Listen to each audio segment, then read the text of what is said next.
Joshua 20, the Lord instructed Joshua, have the sons of Israel select the cities of refuge that I told you about through Moses.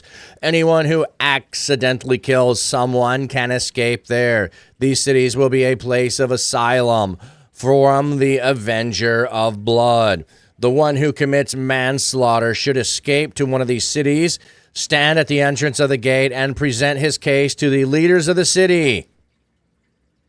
They should then bring him into the city, give him a place to stay, and let him live there.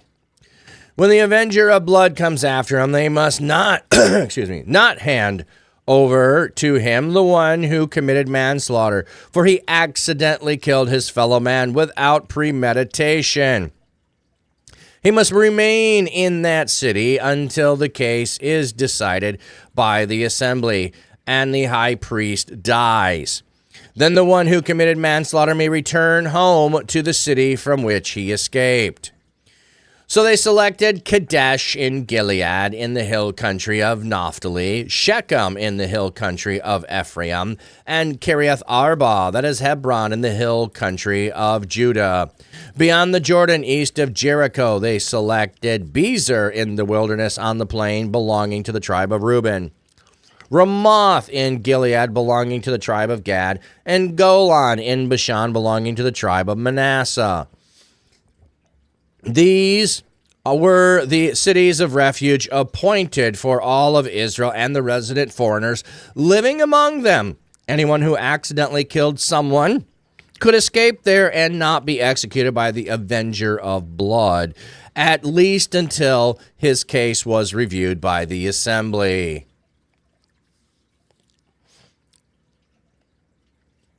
Sis Pineapple, it is very snowy where I am at.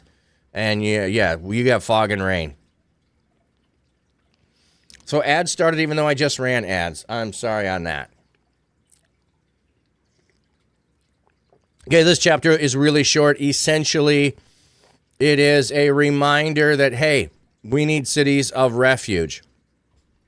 Now, it only mentions one reason, and one reason only, for a city of refuge, and that is for manslaughter. You are the one who is the culprit for someone's death, but you had no intention to kill them. Perhaps your animal gored them.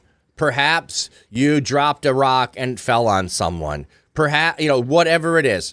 It was an accidental killing of someone, no premeditation, you had no intent. Rather than allowing the avenger of blood, which would be someone in the family who was going to avenge your blood, who was going to take life for life, rather than having that person be able to take you, you could flee to one of these cities. That's why they had to be spread out. So there was one in reasonable distance for you to flee to.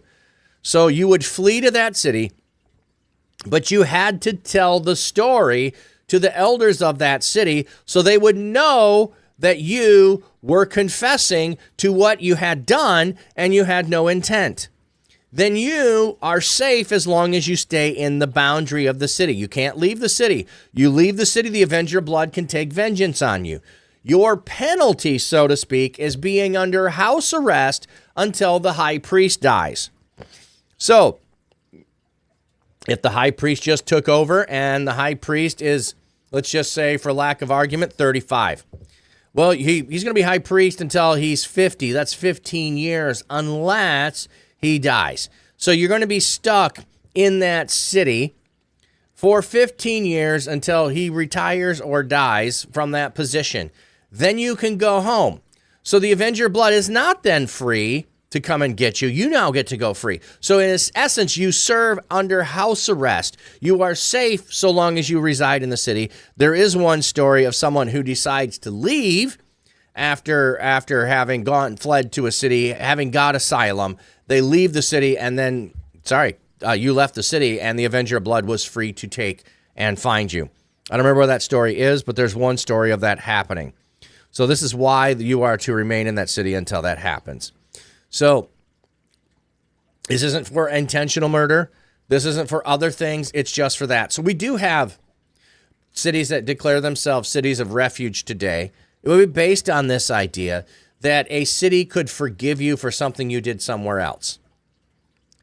I like the idea, but I want people to be above board about it. I want people to be able to vote on it that live in the city. I want some of those kind of things so that they understand who they may or may not be embracing or welcoming. But I think a city has the full right to choose to do that, to give asylum to anybody they want to. I may not agree with it, so I may not choose to live there. But I think that this is a biblical idea that could be applied today. I'm not saying it has to, nor I'm saying it should. I'm saying you could choose to. But you just need to be clear on that. And I don't know that a city is always going to be able to stand up against a federal government over the top of it either, But like this is a thing that does happen throughout fiction as well, like a free city, so that like the city alone is its own judge and arbiter. So anything that happened elsewhere, they have no pact, they have no treaty, they will not, send you anywhere else.